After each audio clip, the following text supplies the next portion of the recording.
Cine Recap PH. Maligayang pagbabalik sa Cine Recap PH. Warning, spoilers ahead. Ang pelikulang itatampok natin ngayon ay ang kwento ng isang reyna na matapos patayin ang kanyang asawang hari pinamunuan nito ang digmaan laban sa mananakop na Romano. Ang pelikulang ito ay ang British action drama film na ipinalabas taong 2023 na pinamagatang Boudica, Queen of War.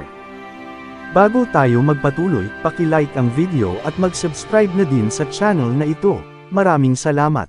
Sa panahong 60 AD, ang Imperyong Romano na nasa pamumuno ni Caesar Augustus Nero ay nasakop na halos ang kabuuan ng Europa. Ngunit isang rehiyon sa Britanya ang patuloy na lumalaban, 300 druids o mga relihiyosong leader ang lumuhod sa harapan nila na naniniwalang ililigtas sila ng pinaniniwalaang Panginoon ng digmaan, subalit walang awa silang pinatay ng mga sundalong Romano na pinamumunuan ni General Suetonius Paulinus.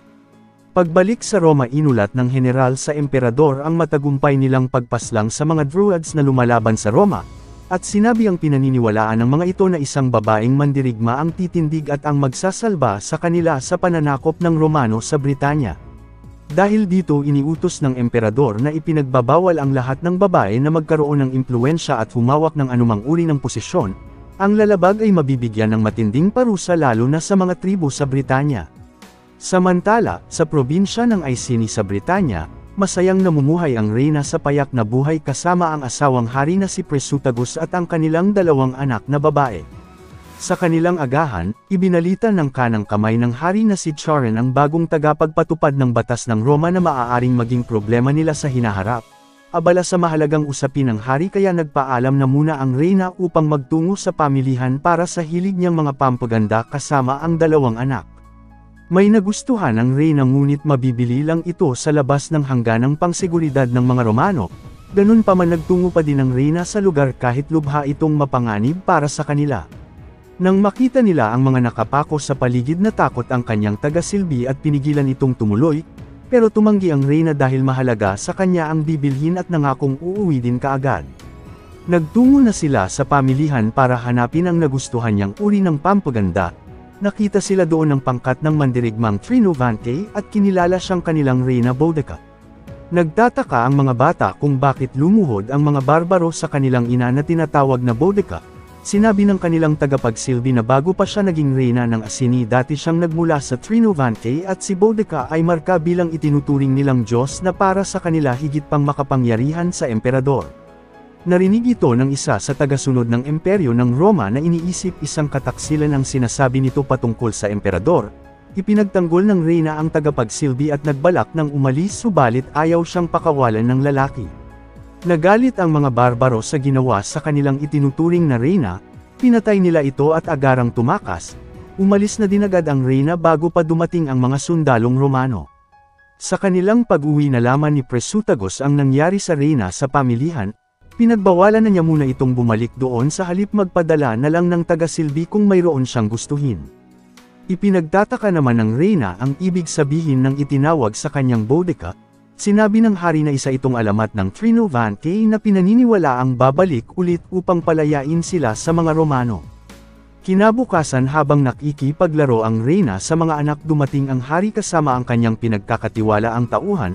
Ngunit may napansing kakaiba ang reyna dito na binaliwala lang ni Prasutagus at iniisip na may pinagdadaanan lang ito.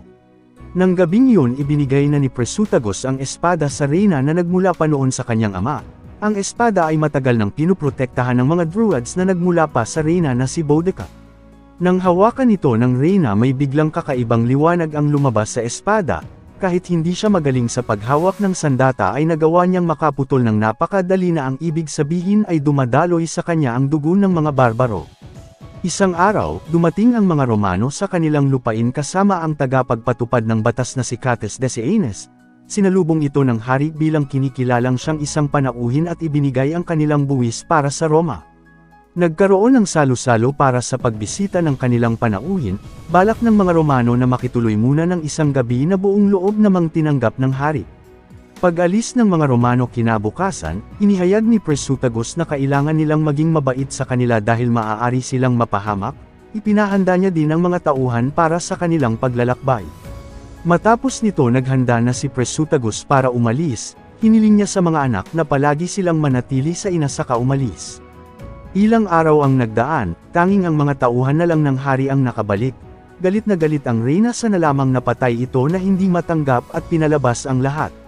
Dahil walang naiwang lalaking tagapagmana ang hari, ang reyna ang pumalit sa kanyang trono bilang mamahala sa buong probinsya ng Iceni.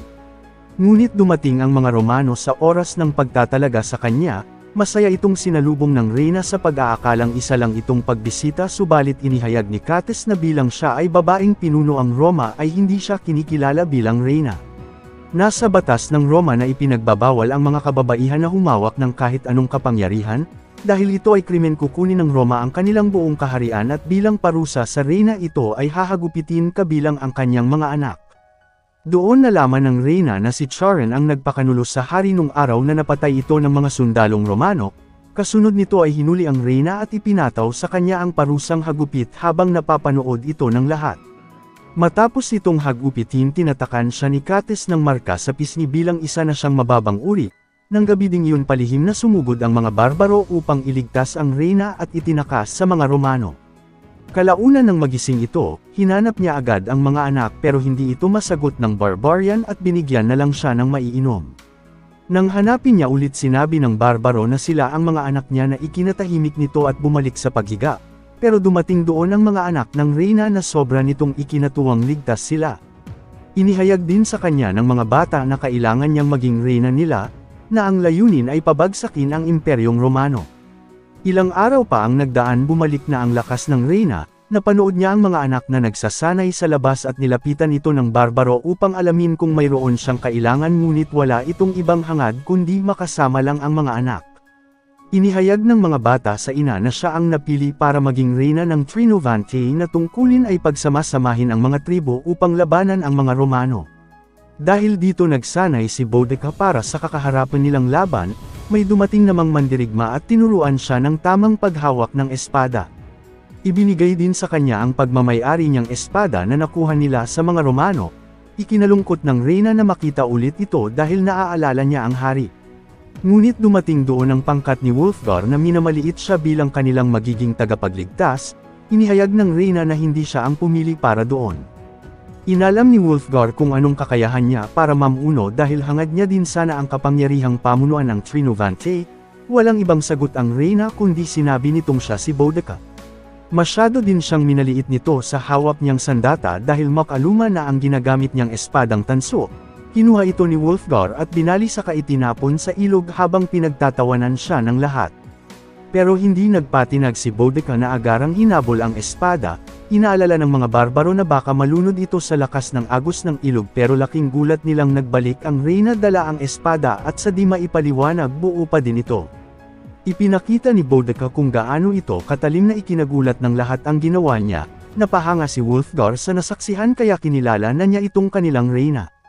Kalaunan itinalaga na si Boudica bilang reyna ng Trinovante, inihayag nito ang kagustuhan niyang makamit ang kalayaan sa mga Romano at nagplano ng pagsalakay sa convoy ni Cates, ngunit hindi sang-ayon si Wulfgar dahil masyado itong maraming kasamang mersenaryo na imposibleng matalo, iginiit ng reyna na matagal na silang naghihirap dahil sa mga Romano at ito na ang panahon para lumaban. Gusto pa din ni Wulfgar ng magandang planong digmaan, pero sinabi ni Boudica na kung ayaw niyang sumama lalaban ito ng mag-isa saka kinuha ang espada nito na lumipad patungo sa kanya. Ikinagulat ng lahat ang nakita dahilan ng tila naniniwala na silang siya ang itinakda. Nang handa na ang reynang umalis para sa planong pagsalakay, dumating ang pangkat ni Wulfgar na ngayon ay handa nang sundin siya bilang kanilang pinuno. Kalaunan sa gubat kung saan ang convoy ng mga Romano, naroon si Boudica sa kanilang daraanan na ikinagulat ng dati nilang pinagkakatiwalaan na kabilang na ngayon sa hukbo ng Romano. Pinaalis siya ni Charon pero ipinilit ng reyna na makausap si Cates.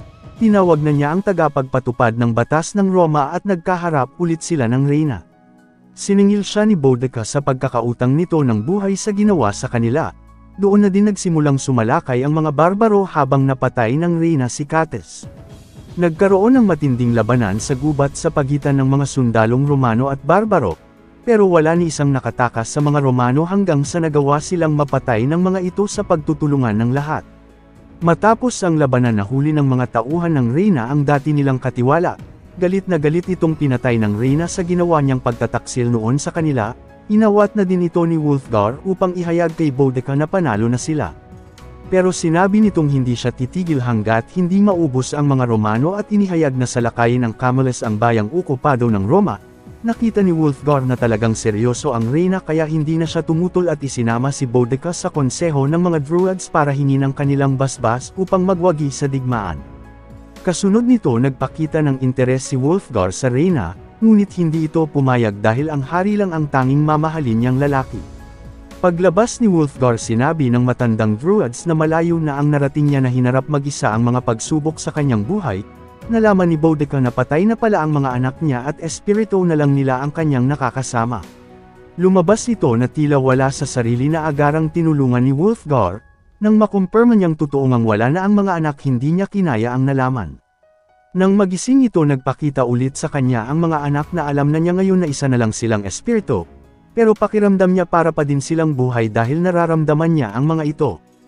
Kalaunan sa Camillus, dumating ang puwersa ni Reyna Boudica upang salakayin ang mga Romano na umukupa at nagpapahirap sa mga mamamayan ng Britanya. Walang takot nilang sinugod at nilabanan ang mga Romano hanggang sa napatay ng Reyna ang kanilang pinuno. Bago sila umalis sinunog nila ang buong lugar upang wala nang mapakinabangan ang mga mananakop. Makaraan ng ilang araw, ang lahat ng mga sundalo ng Reyna ay nagpatatak sa mukha kagaya ng nasa pisngi niya bilang pagpapakita ng pakikiisa kahit pa hindi maganda ang ibig sabihin nito. Nagdaan pa ang mga panahon, patuloy na sinasalakay ng puwersa ng Reyna ang mga convoy ng Romano sa gubat na kumukulikta ng mga buwis, maging ang London na sinakop ng Roma ay kanilang sinalakay at ang lahat ng ito ay naging matagumpay. Samantala sa Roma, nagkakagulo na ang mga mamamayan dahil isa-isa nang bumabagsak ang nasasakupan ng imperyo, ang emperador ay kinitil ang sariling buhay sa takot dahil hindi niya kayang depensahan ang sarili. Ganun pa man, ang general ay naghangad na mabigyan ng tagumpay ang Roma na hindi nagawa ng emperador, tinipon niya ang kanilang mga sundalo upang harapin ang mga barbaro. Sa kabila nito nalaman na ni Wulfgar na patay na ang emperador ng Roma, ngunit ang tauhan niya ay nangangambang lumaban sa hukbo ng general dahil masyado itong malakas. Dahil dito, pinaalam ni Wulfgar sa Reyna ang pagpapadala ng puwersa ng Roma na hindi nila makakayang talunin, na kailangan muna nilang umatras para sa kapakanan ng kanilang mga sundalo. Hindi pumayag ang Reyna dahil ayaw niyang matalo, subalit ayaw niyang ipagbakas sakali ang mga tauhan. Nang gabing paalis na ang pangkat ni Wulfgar, nangako ito sa Reyna na babalik sila na may mas malakas na puwersa upang ipagpatuloy ang kanilang nasimulang laban. Kalaunan dumating na ang mga sundalong Romano para harapin ang Reyna, handa na rin ang puwersa ni Boudica para lumaban sa mga mananakop.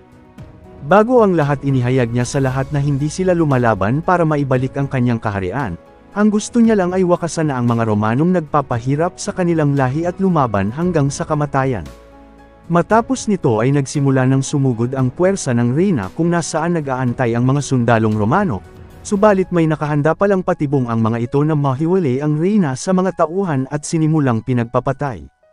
Nang matatalo na ang kanilang hukbo lumaban pa din ang Reyna ng buo ang loob upang harapin sila, bumalik naman si Wulfgar upang tulungan ito ngunit masyadong marami ang kanilang kalaban dahilan ng isa-isa na silang napatay. Sa huli nadakip ang Reyna ng mga sundalong Romano at pinatay din ito, na ngayon kasama na ang kanyang pamilya sa kabilang buhay. Dito na nagtatapos ang ating kwento, sana nagustuhan nyo. I-like ang video at mag-subscribe na din sa channel na ito. Maraming salamat sa panunood, hanggang sa muli. Paalam!